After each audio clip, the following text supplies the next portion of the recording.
ಮಕ್ಕಳಾಗಿರುವಂತಹ ನಾವಿಬ್ಬರು ಲೋಕಕ್ಕೆ ಆದರ್ಶ ದಂಪತಿಗಳಾಗಿ ಕಾಣಿಸಿಕೊಳ್ಳುತ್ತಾ ಇದ್ದೇವೆ. ಲೋಕದಲ್ಲಿ ಯಾರೇ ಆಗಲಿ ನವ ವಿವಾಹಿತರಾದವರಿಗೆ ಮೊದಲಾಗಿ ತೋರಿಸುವುದು ಯಾರನ್ನು ಅಂತ ಕೇಳಿದರೆ ನಮ್ಮಿಬ್ಬರ ಜೋಡಿಯನ್ನು. ಬದುಕು ಸುಗಮವಾಗಬೇಕು ಎನ್ನುವ ಹಾಗೆ ಯೋಚಿಸುವಂತಹ ಪ್ರತಿಯೊಬ್ಬರು, ಊರ್ಧ್ವಗಾಮಿಗಳಾಗಿ ಸಾಗುವುದಕ್ಕೆ ಹಂಬಲಿಸುವಂತಹ ಪ್ರತಿಯೊಬ್ಬರೂ ಕೂಡ ಈ ವೈಕುಂಠ ಧಾಮವನ್ನು ನೆನಪಿಸಿಕೊಡುತ್ತಾರೆ.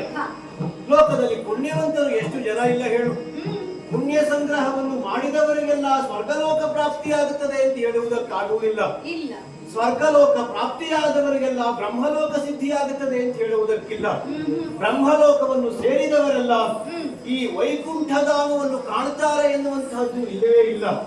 ಹಾಗಾದ್ರೆ ಜೀವಿಯಾದವನು ತನ್ನ ಬದುಕಿನಲ್ಲಿ ಆರ್ಜಿಸಿರುವಂತಹ ಪುಣ್ಯದ ವಿಶೇಷತೆಯಿಂದಾಗಿ ಸ್ವರ್ಗವನ್ನು, ಬ್ರಹ್ಮಲೋಕವನ್ನು, ನಾರಾಯಣನ ಸನ್ನಿಧಾನವನ್ನು ಸೇರಿಕೊಳ್ಳುತ್ತಾರೆ. ಎಂತಹ ವಿಶೇಷಗಳು! ಪ್ರತಿಯೊಬ್ಬರು ನಾರಾಯಣನನ್ನು ಕಾಣಬೇಕು ಎನ್ನುವ ಹಾಗೆ ಹಂಬಲಿಸುತ್ತಾರೆ. ಆದರೆ ನಾರಾಯಣನನ್ನು ಕಾಣುವಂತಹ ಅಪೇಕ್ಷೆ ಹೊತ್ತವರಿಗೆಲ್ಲ ನಾರಾಯಣನ ದರ್ಶನ ಸಿಗುವುದಲ್ಲ. ಜೊತೆಗೆ ಲಕ್ಷ್ಮೀನಾರಾಯಣ ಎನ್ನುವ ಹಾಗೆ ಹೇಳುವುದಕ್ಕೂ ಕಾರಣ ಉಂಟೇ ಉಂಟು. ನಾರಾಯಣನ ಮನಸ್ಸನ್ನು ಒಲಿಸಿಕೊಳ್ಳಬೇಕಾ, ನಾರಾಯಣನ ವಕ್ಷಸ್ಥಳದಲ್ಲಿ ನಿವಾಸವನ್ನು ಕಂಡುಕೊಂಡಿರುವಂತಹ ಲಕ್ಷ್ಮಿಯ ವರಪ್ರಸಾದಕ್ಕೆ ಭಾಜನರಾಗಬೇಕು. ಯಾರು ಲಕ್ಷ್ಮಿಗೆ ಪ್ರಿಯರಾಗುತ್ತಾರೋ ಅವರು ನಾರಾಯಣನಿಗೂ ಪ್ರಿಯರಾಗುತ್ತಾರೆ. ಯಾರು ನಾರಾಯಣನಿಗೆ ಹತ್ತಿರವಾಗುತ್ತಾರೋ ಅವರು ಲಕ್ಷ್ಮಿಯ ಮನಸ್ಸಿನಲ್ಲಿಯೂ ಸ್ಥಿರಗೊಳ್ಳುತ್ತಾರೆ ಎನ್ನುವುದೇ ಅಲ್ಲವೇನೆ ವಿಶೇಷತೆ. ಆ ದಿನ ಕಳೆದು ಹೋದಂತಹ ನಾಟದ ಸುವಸ್ತುಗಳನ್ನೆಲ್ಲ ಪುನಃ ಆರ್ಜಿಸಿಕೊಳ್ಳುವುದಕ್ಕೆ ಬೇಕಾಗಿ ಸುರಾಸುರರು ಕ್ಷೀರಸಾಗರವನ್ನು ಮತಿಸುವಂತಹ ಸಂದರ್ಭ.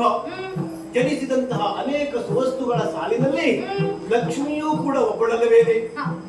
ಕರದಲ್ಲಿ ವರಹ ಮಾಲಿಕೆಯನ್ನು ಹಿಡಿದು ಯಾರನ್ನು ವರಿಸುವುದು ಎನ್ನುವ ಹಾಗೆ ಸಮಸ್ತರ ಮುಖವನ್ನು ನೋಡುತ್ತಾ ನೋಡುತ್ತಾ ಬರುವಾಗ ಪ್ರತಿಯೊಬ್ಬರನ್ನು ನೀನು ಅಲ್ಲಗಳೆದುಕೊಂಡಿದ್ದೀಯ. ಆ ಷಣ್ಮುಖನ ನಾನೊಲ್ಲೆ ಷಡಾನನಾಥ, ಗಣಪತಿಯ ನಾನೊಲ್ಲೆ ಸೊಂಡಿಲುಳ್ಳವನಾಥ, ಬ್ರಹ್ಮನ ನಾನೊಲ್ಲೆ ಕಡು ವೃದ್ಧನಾಥ, ಈಶನ ನಾನೊಲ್ಲೆ ಚಿಖಿನೇತ್ರನಾಥ, ಸುರಪನ ನಾನೊಲ್ಲೆ ಸಹಸ್ರನೇತ್ರನಾಥ. ಹೀಗೆ ಅನೇಕರಲ್ಲಿಯೂ ಕುಂದು ಕೊರತೆಗಳನ್ನು ಕಾಣುತ್ತಾ ಕಾಣುತ್ತಾ ಸ್ಮೇರ ವದನನಾಗಿ ಕುಳಿತಿರುವಂತಹ ನನ್ನಲ್ಲಿಗೆ ನೀನು ಬಂದವಳು. ನನ್ನ ಮುಖವನ್ನು ಕಂಡಾಕ್ಷಣವೇ ನನ್ನ ಕೊರಳಿಗೆ ಸುಮ ಮಾಲೆಯನ್ನು ನೀಡುವ ಮುಖೇನವಾಗಿ ನನ್ನನ್ನು ವರಿಸಿದವಳು ನೀನಿದ್ದೀಯ. ಯಾವ ಸ್ಥಳ ಬೇಕು ನಿನಗೆ ಎನ್ನುವ ಹಾಗೆ ಕೇಳಿದ ಕ್ಷಣಕ್ಕೆ ನನ್ನ ಹೃದಯವನ್ನೇ ನಿನಗೆ ನಿವಾಸ ಸ್ಥಳವನ್ನಾಗಿ ಒದಗಿಸಿಕೊಟ್ಟವನು ನಾನಿದ್ದೇನೆ. ಆ ಕ್ಷಣದಿಂದ ತೊಡಗಿ ಲಕ್ಷ್ಮೀನಾರಾಯಣರ ಜೋಡಿ ಎನ್ನುವಂತಹದ್ದು ಲೋಕದಲ್ಲಿ ಆದರ್ಶ ಪ್ರಿಯವಾಗಿದೆ. ಹಾಗಿದ್ರೆ ನಮ್ಮ ಕಾರ್ಯದ ಕುರಿತಾಗಿ ಯೋಚಿಸುವುದು ಅಂತಾದ್ರೆ ಸೃಷ್ಟಿಸುವಂತಹ ಕಾರ್ಯವನ್ನು ಬ್ರಹ್ಮನೆಸಗುತ್ತಾನೆ. ಮೂರು ಲೋಕದಲ್ಲಿಯೂ ಬೇಕಾದಂತಹ ಪಾಲನಾ ಕಾರ್ಯವನ್ನು ಸಕಾಲಕ್ಕೆ ಸರಿಯಾಗಿ ಒದಗಿಸಿಕೊಡುವಂತಹ ಬಾಧ್ಯತೆ ನಮಗುಂಟೇ ಉಂಟು. ಹೀಗೆ ಯೋಚಿಸುವಾಗ ತೆರೆಯಲ್ಲಿ ಆಗಾಗ ಕಲ್ಮಶವೋ ಅಲ್ಲ ದುಷ್ಟರ ಹಾವಳಿಯೋ ಉಪಟಳವೋ ಅತಿಯಾದಂತಹ ಸಂದರ್ಭ. ನಾವು ಬಗೆಯಲ್ಲಿ ಅದನ್ನು ನಿವಾರಿಸುವುದಕ್ಕೆ ಶಕ್ತರಾದವರಿದ್ದೇವೆ. ಅವತಾರ ಸರಣಿಗಳು ಆದದ್ದು ಹಾಗೆ ಅಲ್ಲವೇನೆ.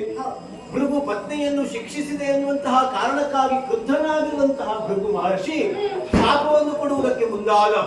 ನಾನು ಅನುಭವಿಸಿದಂತಹ ಪತ್ನಿಯ ಯೋಗವನ್ನು ನೀನು ಅನುಭವಿಸುವ ಹಾಗಾಗಲಿ, ಧರೆಯಲ್ಲಿ ಹತ್ತವತಾರವನ್ನು ಎತ್ತು ಎನ್ನುವ ಹಾಗೆ ಆ ಕ್ಷಣಕ್ಕೆ ಆಡಿದಂತಹ ಮಾತು ಶಾಪವಿದನು ಶಿರದೊಳ ಅಂತೆ ತಾಪಸೋತ್ತಮ ಎನ್ನುವ ಹಾಗೆ ಅದೊಂದು ಕೆಳಗೆ ಇಳಿದು ಬರುವುದಕ್ಕೆ ಮಾರ್ಗವಾಗಿ ಹೋಯಿತು. ಇದೆಲ್ಲವೂ ಆಗಿ ಹೋದ ಘಟನೆಯ ಕುರಿತಾಗಿ ಯೋಚಿಸುವುದಾದರೆ ನನ್ನನ್ನು ಭರಿಸಿದಂತಹ ನೀನೇನು ಸಾಮಾನ್ಯದವರು ಅಂತ ಭಾವಿಸಿದ್ದೇನೆ.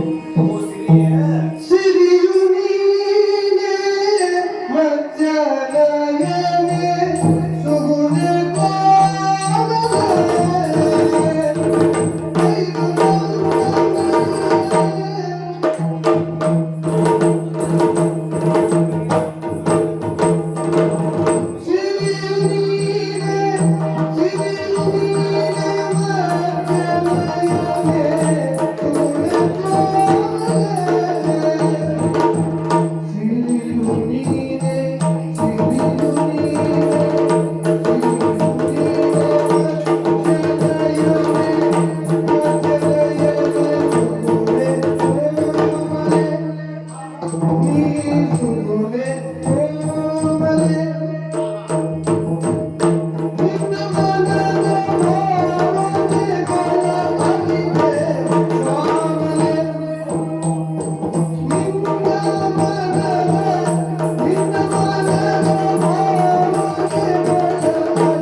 ಓ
ಲಕ್ಷ್ಮಿ, ರಮಣ, ನನ್ನ ಕುರಿತಾಗಿ ಏನೋ ಹೇಳಬೇಕು ಅನ್ನಿಸ್ತಾ ಇದೆ ನಿಮಗೆ. ಹೆಂಡತಿಯ ಕುರಿತಾಗಿ ಗಂಡನಾಡದೆ ಮಧ್ಯಾರಾಡುವುದು ಹೇಳು. ತಿಳಿದುಕೊಳ್ಳುವ ಕುತೂಹಲ ಆಗ್ತಾ ಇದೆ. ಹೌದಾ? ಇಷ್ಟು ದಿನ ಯಾರ್ಯಾರೋ ಹೋಳಿಸನ್ನ ಕೇಳಿದ್ದೇನೆ, ಭಕ್ತರೆಲ್ಲ. ಹಾ. ಆದ್ರೆ ನಮ್ಮ ಬಾಯಿಂದ ಮತ್ತೊಮ್ಮೆ ಕೇಳೋಣ ಅಂತ. ನಾವಿಬ್ಬರು ಲೋಕಕ್ಕೆ ತಂದೆ ತಾಯಿಗಳ ಹಾಗೆ ಕಾಣಿಸಿಕೊಂಡರು. ಹಾ. ನಮ್ಮದ್ದಾದಂತಹ ಸಂಸಾರಕ್ಕೆ ನಾವಿಬ್ಬರು ಗಂಡ ಹೆಂಡಿರಲ್ವೇನೆ. ಹೌದು. ಸುಖ ದುಃಖಗಳನ್ನು ಸಮಾನವಾಗಿ ಹಂಚಿಕೊಂಡು ಸಾಗುವುದೇ ಸಂಸಾರ ಯಾನದಲ್ಲಿರುವಂತಹ ವೈಶಿಷ್ಟ್ಯ. ಹೌದು. ಆ ನೆಲೆಯಲ್ಲಿ ಯೋಚಿಸುವುದು. ಹಾ. ಸಾಗರೋದ್ಭವಿಯಾದ ನನ್ನ ಕರವನ್ನು ಧರಿಸಿದಂತಹ ಆ ಕಾಲದಿಂದ ತೊಡಗಿ ಹಾ. ಎಂತಹ ವೈಶಿಷ್ಟ್ಯ ನಿನ್ನ ಪಾಲಿನದ್ದು. ಹಾ, ಹಾ. ಲೋಕದಲ್ಲಿ ನಿನಗೊಂದು ಹೆಸರುಂಟು, ಹ್ಮ್. ಇಂದಿರಾ. ಹಾ. ಹೌದಲ್ಲ? ಹೌದಾ? ಎಲ್ಲರೂ ಕೇಳಿಕೊಳ್ತಾರೆ, ಓ ಲಕ್ಷ್ಮೀ, ಹಾ. ಇಂದು ನಮ್ಮ ಮನೆಯಲ್ಲಿ ಸ್ವಲ್ಪ ಹೊತ್ತಾದರೂ ಇದೆ ಎನ್ನುವ ಹಾಗೆ, ಹಾ. ಅಲ್ಲ ಇರಬೇಕು ಎನ್ನುವ ಹಾಗೆ. ಹ್ಮ್. ಅದು ನೀನು ಆಡುತ್ತೀಯಂತೆ, ಹಾ. ಇಂದು ಇರೇ. ಹಾ. ಯಾಕೆ ಹಾಗೆ ಅಂತ ಕೇಳಿದ್ರೆ, ನಾರಾಯಣನ ಸನ್ನಿಧಾನ ಎಲ್ಲಿರ್ತದೆಯೋ ಹಾ. ಲಕ್ಷ್ಮಿ ತಾನಾಗಿ ಒಲಿದು ಬರ್ತಾಳೆ. ಹಾಗಾಗಿ ಯೋಚಿಸುವುದು. ಹ್ಮ್. ಧರೆಯಲ್ಲಿ ನಿನ್ನ ಕುರಿತಾಗಿರುವಂತಹ ಕೀರ್ತಿ ಹೇಗಿದೆ ಗೊತ್ತಿದೆಯಾ? ಹಾ. ಭಾಗ್ಯದ ಲಕ್ಷ್ಮಿ ಬಾರಮ್ಮ, ಹಾ. ನಮ್ಮಮ್ಮ ನೀ ಸೌಭಾಗ್ಯದ ಲಕ್ಷ್ಮಿ ಬಾರಮ್ಮ ಎನ್ನುವ ಹಾಗೆ. ಹಾ. ಹೆಜ್ಜೆಯ ಮೇಲೆ ಹೆಜ್ಜೆಯನ್ನಿಡುತ್ತಾ ಬರಬೇಕಂತೆ. ಹಾ. ಹೆಜ್ಜೆಯ ಕಾಲಿನ ಶಬ್ದವನ್ನು ಕೇಳುವ ಹಾಗೆ ಹಾ. ಹಾಡ್ತಾ ಬರಬೇಕಂತೆ. ಹೀಗೆಲ್ಲ ಆಡ್ತಾರೆ. ಹೌದು. ಯಾರಿಗೆ ಆಸೆ ಇರುವುದಿಲ್ಲ ಹೇಳು? ಲಕ್ಷ್ಮಿಯನ್ನು ನನ್ನವಳನ್ನಾಗಿಸಿಕೊಳ್ಳಬೇಕು ಎನ್ನುವ ಹಾಗೆ ಹೌದಾ? ಸಾಕಷ್ಟು ರೀತಿಯಾಗಿ ಯೋಚಿಸಿದ್ರೆ, ಹಾ. ಸಂಪತ್ತು ಅಂತ ಕೇಳಿದ್ರೆ ಭೌತಿಕವಾದದ್ದು ಮಾತ್ರ ಅಲ್ಲ, ಸಕಲ ರೀತಿಯಾದದ್ದು ಸಂಪತ್ತೇ ಆಗಿ ಕಾಣಿಸಿಕೊಳ್ತದೆ. ಹಾಗಾಗಿ ಆ ಎಲ್ಲಾ ಸಂಪತ್ತಿಗೂ ಒಡತಿಯಾಗಿರುವಂತಹ ನೀನು ಹಾ. ನನ್ನ ಅರಸಿಯಾಗಿ ಅಲ್ಲ, ಹೌದಾ? ಆ ಕುರಿತಾಗಿ ಹೆಮ್ಮೆ ಆಗುತ್ತದೆ.